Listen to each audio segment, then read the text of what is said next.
My name is Ryan O'Malley. I am 24 years old. I live in Austin, Texas, and this is Financial Audit. What do you do for a living in Austin, Texas? So I own and operate a video production and marketing company called... Oh, okay. So you own it.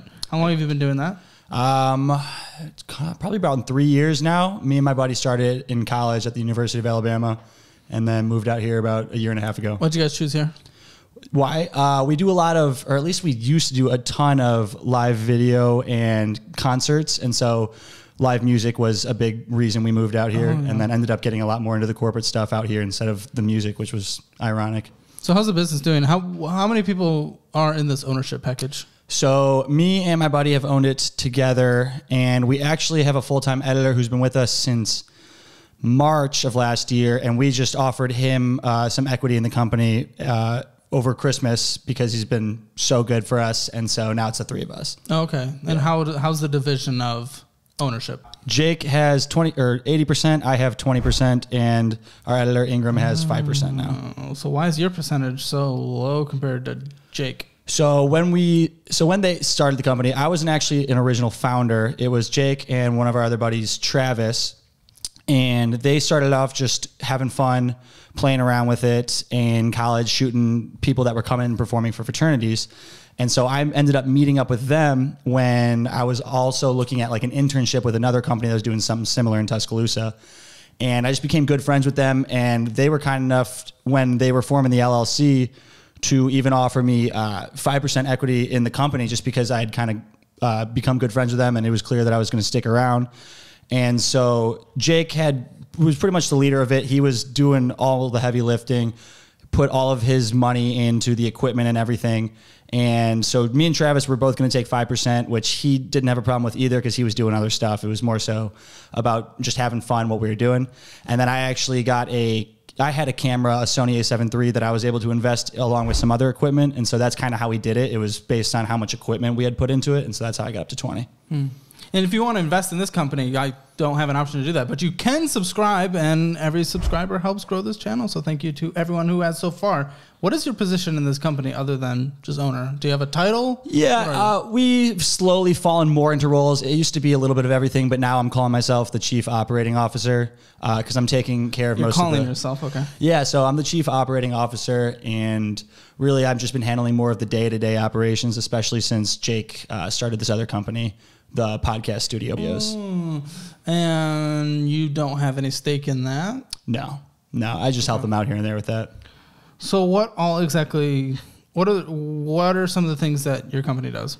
We specialize in video production, and so that can be live events where we've done multicam live setups.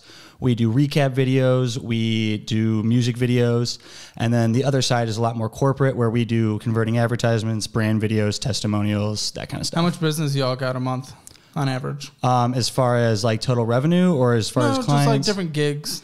We probably work with on average between 3 to 6 clients per month. Okay, now what's the revenue? Revenue for us, it varies, but probably averaging around... it can be anywhere from like 15 to 25K a month. Okay. For the company? Yeah. Okay. It's a little lower than I was hoping for. Okay. So are you paid or are you getting distributions on your ownership? We just pay out whatever we think it kind of varies. We just kind of talk about it. We're pretty relaxed with that stuff. Most of the money that we make, we put back into the business, whether it's reinvesting in SEO or equipment. So what are you bringing in a year? Probably average. I probably pay myself around $2,500 a month. Okay. In Austin, that's okay. Yeah. Surviving, but doing fine. Do you have another job or is this it? I'd make some other money doing content creation. I have TikTok, and I make some off of Instagram as well. And then... Well, you can't make much off of TikTok. TikTok pays crap. Yeah, no, I know. Nothing crazy. It's just usually, that's kind of whenever I have like a viral video pop off, I'll get like a good 1,000 here and there from that. Yeah. And I've done a couple like brand deals, which... Yeah, that's where it is. That's where the lucrative nature is. So it's not like a strict distributions of like, here's the profits for this month. After everything, you get 20%? No, we're really good friends, and we are both very committed to, you know, making the company the best thing it can be. And I'm also just neither of us are very materialistic, and so we've never really had a problem with what we pay out. What are your guys' expenses on a monthly basis? If you average it out. Probably, would you include what we're paying ourselves or no? Before ownership pays themselves. So you can include, you know, paying your editor. Yeah. Stuff like that. I want to say probably like $6K. Okay. 5 to 10K depending on the month, somewhere around there. Okay, so you guys are really only having a profit of anywhere from $5,000 to $15,000 a month, depending. Somewhere in there, yeah. We've had better months where we've gotten big gigs. Oh, for sure. Like we did. But averaging out, because you probably have slower months. Yeah, probably around there. Not much. Okay. Yeah. So, is the money you just told me also including your rent? As far as the $2,500 that I'm paying you out, have space, right? Oh yeah, that includes the expenses. That does. What's the rent of the space? I want to say it's like $1,800. What's the square footage? I don't even know that. It's compare it to my condo. I'd say it's about 2 of this room. Oh, 2 of this room. Okay, so it's probably like. And it's 600. It's in a co-working space, and we just have a private office upstairs. Oh, but we have our own private office. We love that. Yeah, I mean, free snacks. We love the people there. WeWork? It's similar. It's called the Cathedral ATX. It's over in East 16th, and it's really like there's a few private offices upstairs, there's a few cubicles downstairs, and there's a big open space where people can come and go. But it's not like a film studio with like a sound stage and... No. Okay, that's making more sense. Yeah, I've been looking at spaces, and I could not find anything even close to that rent. Oh, well, so wait, what do you mean film studio? As in like somewhere you can film? Mm-hmm. Oh, so that's the other thing. They have that over... the podcast and photo video studio, that's Pouch 6 Studios. That's the one that my partner is. Yeah, but you're not a part of No, I'm not a part of that one. Okay. I wonder what their rent is on a monthly basis. More. Yeah. Yeah, downtown Austin. Oh, okay. Well, yeah, it's an expensive way to do it. So $2,500 a month. So what you bring on average. Now, it's not that much. What are you setting aside for taxes? Because this is all just distributions from the company. Yeah, I try to. Try to. Yes, I've had some tight months here and there, but whenever I have, what is your rent? My rent is I'm paying it's $1,000 plus utilities, which usually comes around to like $1,150, something like that. Okay. Okay, so 46% of your pre-tax, not even your post-taxes, you have to set money aside for. So more than half of the actual money that you have access to goes to just paying for a roof over your head. Yes, sir. Yeah, it's not even a crazy expensive rent for this area. No, roommates, or is it terrible. one bed? Yeah, I got a roommate. See, okay, it's not even. We love each other, though. What do you think about your financial situation? Because you're laughing, so I'm curious, like, what do you think about your overall financial situation? I am in no place where I feel I need to panic. Why? Because I'm an entrepreneur, and I don't have a problem with not seeing immediate financial success in something. I know this business is going to grow, and I know I'm going to take on other ventures as time grows and as we expand, and I have a little bit more time on my hands for other ventures. So it's one of those things where like I said, I'm not a very materialistic person. As long as I have enough money to go out and have some fun with friends on the weekend, I'm not too worried about it. That's more important than your financial future? I wouldn't necessarily say it's more important, but I'm not necessarily putting one over the other. I don't believe that I truly have to save money at this time in my life in order to have a successfully financial future. Go ahead and try to justify that before I destroy that concept. I would say more possibilities are open to me in my future. Okay, but how does that negate saving money now? Well, I'm just saying I don't think you have to save money at this moment in order to make more money in the future. I understand I'm not making a ton of money right now, and I'm okay with that. But I believe I have great possibilities in my future that just haven't reached me yet. I just started getting into acting a little bit. Maybe I'll land a big role and make some money that way. Maybe I'll hit a new brand deal when my social media content creation side takes off a little bit more. I know there's good stuff in my future. So lots of maybes that come with hustle. Yeah, but, you can say that. Like, do you have any like planned objectives and like steps that are being taken along the way in order to hit these larger goals that we have that you can document on a time basis of when you think you'll be able to hit things? Yeah, so that's definitely one thing that I'm trying to make a little bit of a better point to do is, have those stepping stones and those goals along the way. As of now, I'd say I'm trying to get some podcast content going while my friends have made this studio, and I believe that will help me on my content creation side of things. And then as far as acting goes, I'm just trying to get into more things here and there so that I can meet more people in the industry and find better opportunities. And then as far as the business side of things goes, every month we have, met new people and found a little bit better side of success on the business side. And so those are just small stepping stones, but we definitely could be doing more, and I could personally be doing more. So if you had $1 right now, but you could turn that dollar into $17. Okay. It's a pretty good deal. It's not a bad deal. Yeah.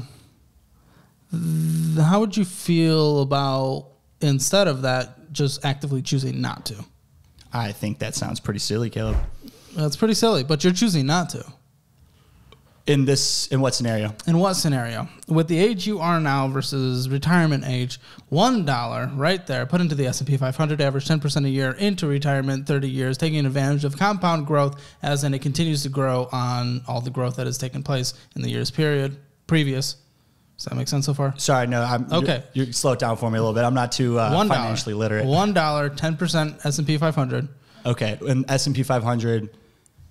The index fund S&P 500. Okay. You haven't heard of it? I've heard of it. I'm not too educated on all that stuff. No, that's okay. We can go into that, but I don't want to stray too far from the example. Okay. $1 put into it, averages 10% a year. So after a year, $1.10. And instead of it just growing at 10% from the dollar, it's now growing at 10% from the $1.10. Yeah. So it continues to compound forever. So that $1 from where you are now to retirement, that $1 turns into $17.45. Pretty good. And that's a guarantee? Or does that change? Does that fluctuate? Well, nothing's officially a guarantee, but that's using the average of what the S&P 500 has done since its creation on a yearly basis. Okay. When was that created? Oh, when was that created? 80s, 90s? Okay. Good 30, 40 years. We confirm. So I guess if I'm going to retire in like 40 years, how many people have started? How many years? I don't know. Like 4? I said 40, sorry. Oh. I was doing 4 30. would be cool. I was doing 30. Okay. I guess I'm just curious, and I'm just genuinely curious, how many people have invested in the S&P when they were in their 20s and got into their retirement then, I guess? Well, Americans suck at investing, and that's why most Americans can't afford an actual retirement. Or I don't have the statistic off the top of my head. S&P 500 created in 1957. I was pretty well off. Oh, but what is it, like a third of Americans can't afford a $400 emergency right now? So I wouldn't want to compare myself to who's doing the absolute worst. I would want to be in a position where I'm doing better. But this stuff that you're giving up by just like, okay, well, there's other things. If you put $10,000 in right now, it'd be worth $174,000. If I say it again? $10,000 S&P 500 right now, 30 years. Seems like a good deal to me. Pretty good deal, but you're literally giving that up. Well, I guess, I didn't even know that was a thing. Yeah, well, let me make this other example. The $10,000, if you wait 10 years to just F around, and hopefully these business ventures work out, and that's cool. Entrepreneurial spirit's good. Doesn't mean we should all of a sudden just negate these other avenues of taking care of our financial future. Don't think I'm anti-entrepreneurial. I'm all about it. I'm doing it here. Yeah. Okay. I'm also taking care of myself on the side for retirement. So what? $174,000. Great. If you put $10,000 in right now, that you save up by working hard, or you could wait a year, invest the same $10,000. Now, because there's less time, it's only worth $67,000. You wait a year?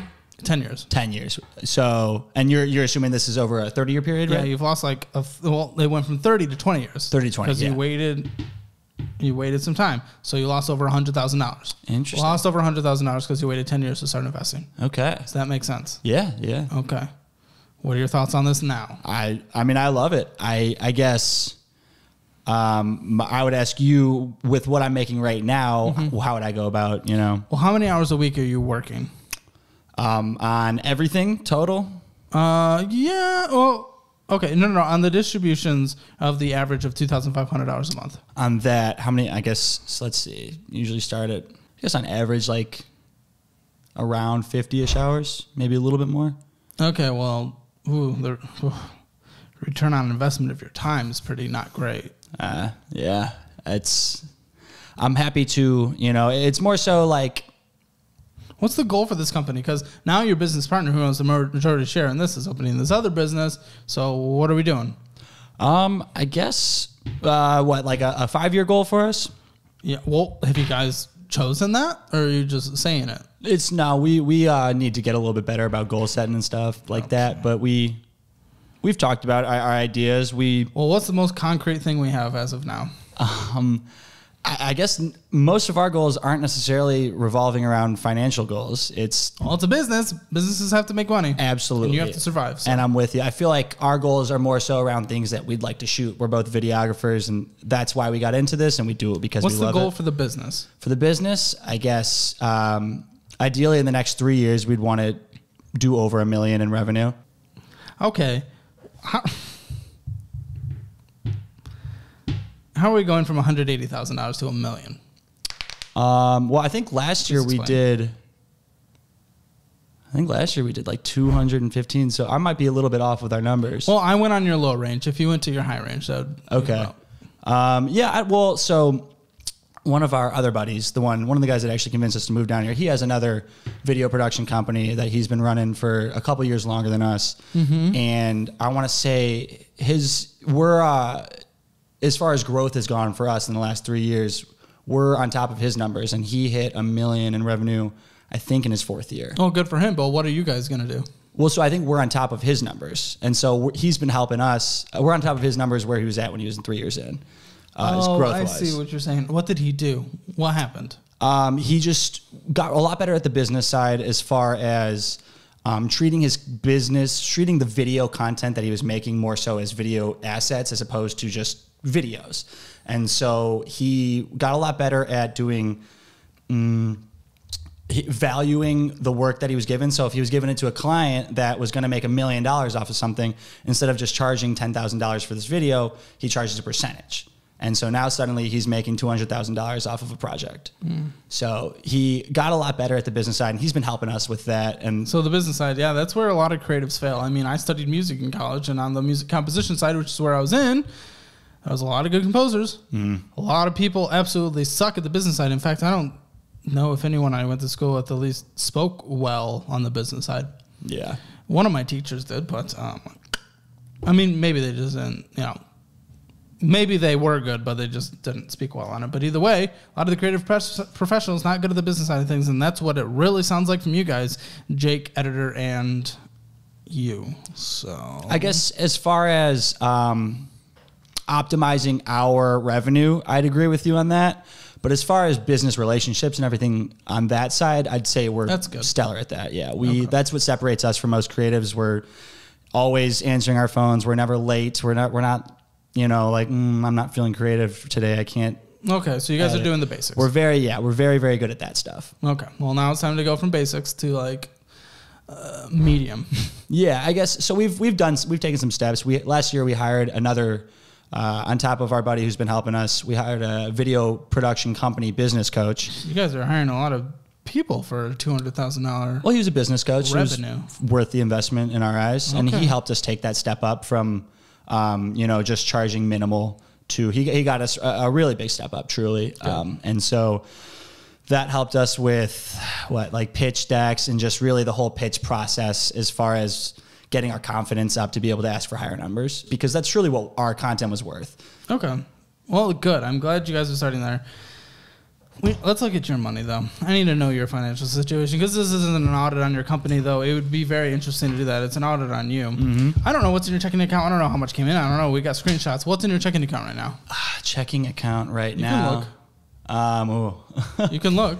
I want to say it's like $200 right now. That's scary when things have minimum payments. This is true. Okay. Why? I'm waiting on a couple things. I guess I have that coming in tomorrow. I have another payment of $1,500 coming in either tomorrow or Saturday, which is nice. Okay. So I have that, and then... So for someone, $200 in there, Uber tripping's a stupid expensive way to get around. Amazon, Venmoing out $46, sending your dad $1,000. Why is your dad getting $1,000? He owns the property that me and my brother live in. Oh, okay. They just invested in it. Okay. Yeah. Well, that's a good connection to have. Paying off your Chase card, probably a good thing to do. And Uber. Very excited. Do you have a car? I do. It's been I haven't been able to use it for a minute just because I need to take it in the shop. But when I was Ubering, that was when I was up home in Chicago, and I was visiting. Zelling out $556. Paying off your Chase card. Lyft ride. Ooh, your dude, you going crazy. Wendy's, Hoover's Cooking, Home Slice. Love Home Slice. I'm very hungry right now. Emo's East Bar. Venmoing out money. Austin Airport. Apple subscription. Amazon. Apple subscription. Chicago parking. Uber tripping. Oy, you're spending so much on just getting from A to B in a car. Amazon. Fairgrounds. Shopify. Google Storage. Lyft ride again. Amazon, Uber Trip, Lime Ride, Venmo, Popeyes, Signature, IHOP. IHOP. I don't think I've been on IHOP in a minute. Is that not Signature IH? I can't imagine it is. No, that wouldn't make sense. I feel like I saw it like that once, but I could be wrong. And so, yeah, I mean, you're just spending so much on getting around. Yeah, I'd say most of those Ubers and Lyfts were probably when I was visiting in Chicago, and then the ones that weren't, I'd say it's when I'm out drinking and I don't have another way. Chicago has public transportation. I guess to get to... That's not just to and from airport. That was a lot of Oh, Uber, no, for sure. I'm in the suburbs of Chicago. Sorry, I should have clarified that. Oh. Not our credit card. What's the balance on this credit card? Balance on the credit card... as far as like what's on it right now, what's owed? Probably like 1,000. Can you pull up your credit card? Oh man, here we go. More 1,400. Dude, yeah. Why? Oh, here we go. You don't have $200 in your checking. You have $59. Well, I've got money in my PayPal and my Venmo, so I guess I was kind of throwing it together. $1,400 on your card. Minimum payments, $47. So what's... Oh, dude. This is insane. For just that balance, which isn't even crazy in the grand scheme of American credit card balances, $33.16 of interest. You're losing $33 on a monthly basis. Sorry, say that again? Interest charged because of the balance you're holding, $33.16 for the past month. Oh, I don't even think I was aware of that. Did you not even know you were getting interest charged? Oh, sorry. I brain fart. No, I gotcha. I misheard or misunderstood. Yeah, I only made a $40 payment there in the last month. Dude, this is terrible. And $30 of interest there. Really, everything. And then Pueblo Viejo, pretty good tacos. But what are you doing when you already have a balance? Yeah. Nothing upsets me more than someone spending on a card that they should be paying off and they're losing so much in interest. You know, this Pueblo Viejo, you're losing on a monthly basis that much in interest. Mm-hmm.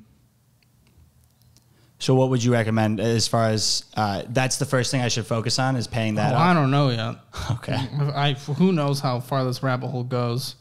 I don't know. I need to see what this interest rate is. You have $50 of rewards. You should put that on the statement balance. Help that get this down. That's a good idea. 28% interest, dude. Did you know that? Yeah, I guess. So what are you doing? Why? What's the purpose? Why are you in credit card debt? I suppose. Oh boy, where are we going now? I was searching to see if you had Credit Karma yet. I'm going to have you download it in a second. But why are you in credit card debt? I guess I just didn't. Because I'm paying more on that. I guess in my mind, it wasn't any different than like when I would spend on my credit card as opposed to spending out of my checking because I figured I was getting rewards back. Yeah, but you're losing 30%. So, yeah, I guess that really doesn't make too much sense. No, it doesn't make sense at all. Yeah, I got no answer. No. Why are you holding a balance? Why has this not been something you've considered paying off? To be honest, man, it's been a little bit just paycheck to paycheck. I've been taking what I can here and there. If we're paycheck to paycheck, we're not able to pay off a credit card. Are we in the right line of work? Are you doing what's responsible for you? Yeah, what do you mean? You're losing 30% interest on a card you can't pay off, and you're more than 50% of your take home is going to rent. I think the way I look at my scenario is I love what I do every day, and I'm able to pay rent, and I'm able to pay for food. And you're not able to pay for food. That's incorrect. That's incorrect. You're putting it all on debt. You cannot afford food. I'm able to get food. You're able to get food by using debt. You're not paying for it. You're using someone else's money. I mean, I haven't used that credit card in I think just once in the last month. But if you can't pay off that credit card because you don't have enough money left in your checking account, then no, you cannot afford those things. Yeah. You're only putting $40 towards it a month. Yeah. So I guess I could throw $1,000 at it next paycheck or. Can you? Well, I guess can you then afford to do things? With the other money that I'm getting, I could probably start eating at that away. What's the other money from? Just like the other things I said, whether it's acting gigs here and there and some content creation money. Nothing crazy, but... What do those bring in on average? Low months, high months? So fluctuates. It's really very tough to say. I guess in an ideal world, I could say maybe $500. Okay. So, do you have a savings account? I do not. So you're not setting money aside for taxes. You said, I'm trying to, but there's no money. I guess what I've done in the past when I have extra money is I will send it to one of my parents and just be like, hey, hold on to this for me. And we've kept track through that, yeah. Okay, well, your credit score is okay. Love to hear that. 647. I mean, it's on the lower end of okay. It's your card. Your card is weighing it down. Yeah, credit card usage is 93%. Okay, total accounts. Because you just told me something that is kind of blowing my mind. You might be on a mortgage with your parents. And you are. Why? Why are you on this mortgage? I don't know. My parents are very good with money, and they told me it'd be a good thing to do. I think it helps with my credit. Yes, it's adding diversity to your credit, and it's showing good. But it's risky that it's on your credit. Who knows what's in their will? Who knows how this whole thing is set up? Actually, I'm curious. It's risky. If anything bad were to happen to them, I don't know what would be coming to you. Do you have any other siblings that are on this as well? Yeah. That's not good. It would get very confusing if the worst were to happen. It's kind of a risky situation. What if one person wants to sell it? What if the others don't? What are we doing here? I guess I hadn't. I don't mean to laugh. I hadn't considered my parents' death as a thing for this. I mean, it would absolutely suck. I hope it doesn't. Obviously, hope it doesn't happen. But it's an expensive mortgage, almost $500,000. What's the monthly payment? The monthly payment, I believe, is somewhere in the $3,000. So imagine for a second, the worst were to happen, $3,000 a month. Mm-hmm. You bring in $2,500 a month. What are we doing? You understand the risk? I do. I see that. What do you mean they're good with money? What does that mean? Go into detail. I just believe my dad is very financially literate. Demonstrations of how? I guess I'd say he does very well at his job. He's taught me a little bit here and there about investing. I'm really so... But you haven't invested a single thing. No, I haven't. I really... Your credit card is maxed out. That's one of those things where I'm I need to learn more about it, and I'm not really sure what the best route to go about would be. Okay. Okay. I know I have a long way to go with all that stuff. So it's not the highest risk thing in the world that you're on this, but it is riskier than I would like. Because anything can happen, and then that's just a bad situation. Then it might pit sibling against sibling. I don't know. It might be worth at some point when interest rates are low. You know, they can refinance. Gotcha. Get you off the mortgage. Okay. Get your brother off the mortgage. I would love for you to have mortgage at some point that you are paying for your own house. Yeah. Especially with where you're at, sacrificing you're taking low income, and so you're making well under the median income in Austin. You're making $30,000 a year. The median income, I believe, is $55,000 in Austin. Like, you're not doing well income-wise for the city you're in, specifically. You are one of the 48.2% of Americans who makes $30,000 or less a year. So you're in that lower half. Okay. For individual incomes, specifically. I don't know. Yeah, it's a little risky. It'd be too risky for my blood. It is, but it is what it is. What I was happy with, there's nothing else that needs to be freaked out about. This car that is struggling, you own it. There's no debt on it. That's good. What is the car? 2005 Chrysler Pacifica. Yeah. Okay. So you probably need a new car. Yeah, we're actually looking into that soon. What does that mean? My parents were going to come down and visit and just talk out some possibilities with me, but... Because you clearly could not buy one, so are they going to buy one for you? It's on the table. 24-year-old kid? Yeah, it's on the table. It's just more so I would prefer to either get this guy fixed. The problem is it kind of keeps having issues. So yeah, I don't know. It's not worth putting the money into it versus how long it'll actually go, then. Yeah. And I'm kind of assuming that. Yeah. Probably not worth it. Well, so I've got an electric scooter that I use very often. Obviously, there's times when that's not going to get me where I go. Sometimes I borrow my brother's car. He's been pretty generous about me using that when he doesn't need it. That's good. Yeah. Well, we could get you to a place of this is where I'm thrown off. We could get you to a place of great retirement. We could get you to a place of we could even get you to a place of managing the company's money well. We could get to a place where you're able to buy a car. We could get to a place where we grow the business and you're able to bring home more. I don't think we're going to get to that place because I don't think you, besides, I know you're willing to work hard for the business. I am getting that vibe. The other things that you might have to sacrifice in order to do to have a better retirement, start investing now, or save up and get a car in cash. I don't think it's possible. Okay. You agree or disagree with that statement? I guess I'm willing to learn. I'm willing to realize there's better decisions that I can make. Okay. As far as totally just being like, hey, listen, I can't go out. I have to do this all in. Doesn't really seem like something for me. I'd rather... So you're not willing to sacrifice temporarily for a better remainder of your life? I guess I would say if it was like go the next 2 or 3 years like that, then no, that's not on the table for me. I don't think that's necessary in your situation. You don't have like crazy debts to pay off. I'm all for, finding cheaper ways to have fun, going to the park with my girlfriend. That's fun,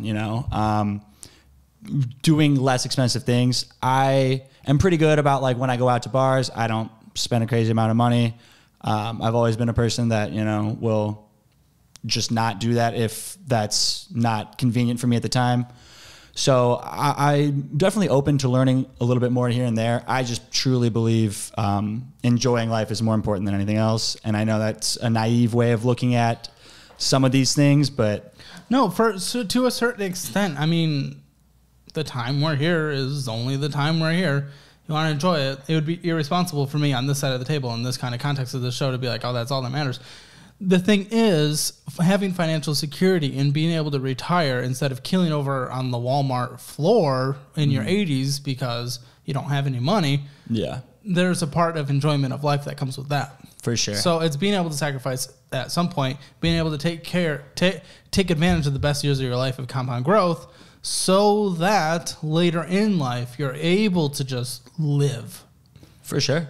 I'm open to that, man. I would love to hear more about things that I could do with the amount of money that I'm making right now. Well, that's the first step. With the amount of money you're making right now, not much. That's the issue. Because, well, I mean, you could go crazy. You could go absolutely crazy. In fact, for the credit card, I would recommend at least a month of, you have your rent, your food, but nothing else. For a single month, nothing else.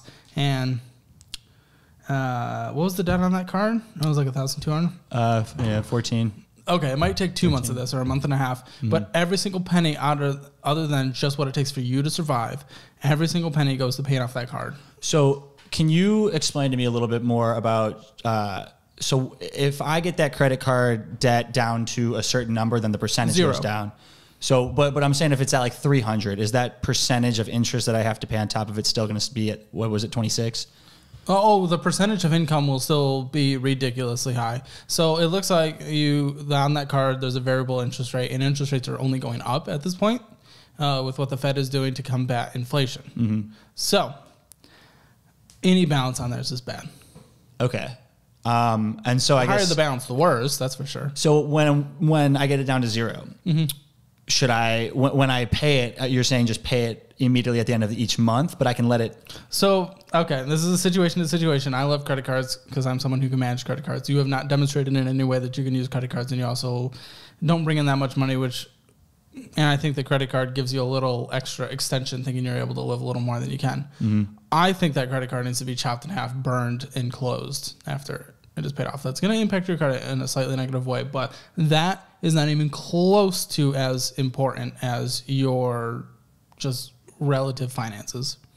Interesting. Okay. I think in response to that, I would say I definitely would consider myself able to use a credit card. You haven't demonstrated, so. I have not really known these things, and it's kind of, I would say if I had someone like you to kind of like walk me through. Sure.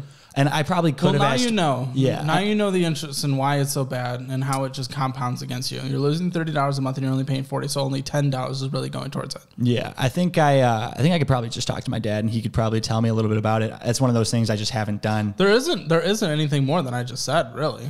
As far as like, unless you have any specific questions. Well, I guess I'm just saying, like you're saying, once I get it to zero, cut it in half. I would for your situation because you have not demonstrated. If he's someone who worships the almighty credit score, then he might be against it. I love the credit score as well. It helps me take advantage of cheap debt on good rental properties. However, the negatives to you having a credit card, which has been demonstrated to this point, far outweighs any impact it would have on your credit. Okay. And if you are able to become financially disciplined in the future and then get into that world again, that's fine. So I'm saying, hypothetically, I did show that I knew what I was doing and I could, and I got it down to zero. What would my steps from there be? Then, well, first of all, we're budgeting.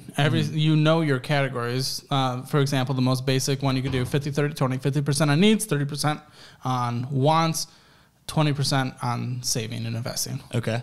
30% of your wants, maybe that goes on the credit card, and your gas, something like that. That's a good way to start testing if you can do it. Maybe just put your gas on it for a few months. You're paying that off every month. You never hold a balance. You're saying, okay, but so like pay it at the end of the month. I don't have to like put it on and then pay it immediately.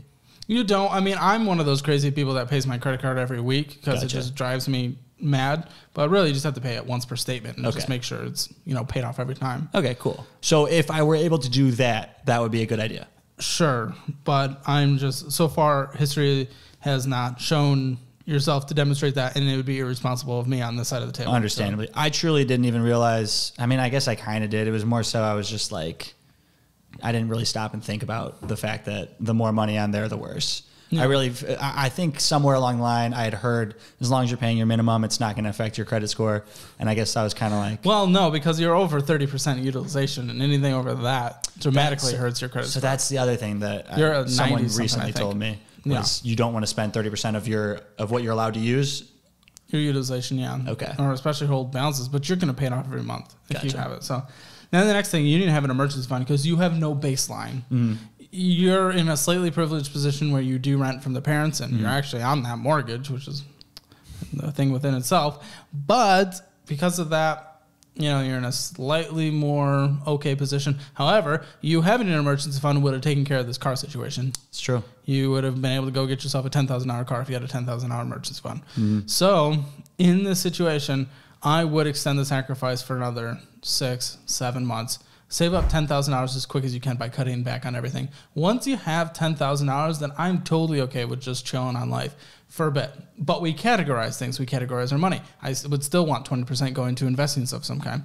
I'm cool with you taking the time of your life as the investment into this company that you're doing. Totally cool with that. I still want at least 20% of your money going towards investing. Okay. Because you need to take care of future you. And that's S&P, that's that one account? I'm not going to give investing advice for legal reasons on here, but you can talk with a financial advisor for not too much, especially for the return that you get from speaking to the financial advisor. What I do is I put it into like the S&P 500, yes. Cool. Yeah.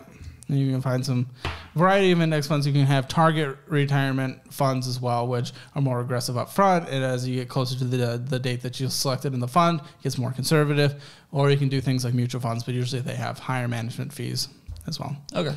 Variety of options. Financial advisor will walk you through it. But that is 20% of your post-tax. Yeah. Or even higher if you can, but at least 20%. And that's where you budget. You set aside your fund money. This is how much I can afford to spend on fund if I'm still hitting 20% on investing. And then you just don't spend over that 15%. Doesn't mean you can't have fun. You just have set aside what it is. Okay. Does that make sense? Yeah, that does. I think you should seriously consider sacrificing not having fund that costs money for the next half year or so. Just to pay off this credit card immediately and then save up $10,000 for an emergency fund. In fact, you might have to save up $20,000 because $10,000 might be going to get a car. Okay. So it might be a year and a half. I guess, yeah, I don't even know how much like cars cost, like $10,000 for like a reliable car. Reliable car, absolutely. What you do if you're getting it in private sale, especially private sale, which is where you can sometimes find better deals instead of being swindled by a salesman. You take it to a trusted mechanic and have them give the thumbs up on, yeah, you're getting a good deal on this car, and yes, it'll run for years as long as you take care of it. Cool. Okay. That's a good way to do it. You don't just want to take a car, though, because you can afford it. Yeah, makes sense. But I think that gets you into a good place, and then you can actually focus the thing is that's interesting, and once you have an emergency fund, you don't have a credit card that you have to worry about paying off, and that you are setting money aside for retirement, you're actually able to focus more of your time and mental energy into scaling this business. Yeah. Which is the exciting part. For sure. Yeah. When you know you have something to fall back on, like an emergency fund, or a car breaks down, you have the emergency fund, and you have money set up for retirement if the business doesn't pan out, that gives you such a great place to be able to just take this business to the next level. And that's where I want you to be able to go. But right now, Ubering, Lyman, we're going crazy. We have no investments. We have terrible credit card debt, had terrible interest, and no car, and no emergency fund. So not a great situation, but a relatively easy turnaround if you're willing to sacrifice. That sounds good to me, yeah. That's something I'm going to have to take back and think about. And it sounds like something I'm capable of. So going to have a good conversation with myself. For Ryan, it certainly comes down just to the lack of education in our school systems and even from people we know about personal finances. And that's because the people who would teach us about personal finances in our family most likely don't know anything about personal finances because we do not teach personal finances in this country. So it just stems from a place of ignorance. It's just not a bad thing. But now that information is being presented to him, it's up to him to take everything to the next level. With these kind of debts, with no investing, with a very low income from this area and a very expensive rent for the income, a lot of other things. Hammer Financial Score, the debt's not crazy. So Hammer Financial Score, 4 out of 10. Check out all the fun things in the description, like my Instagram and Twitter. And don't forget to subscribe. Thanks.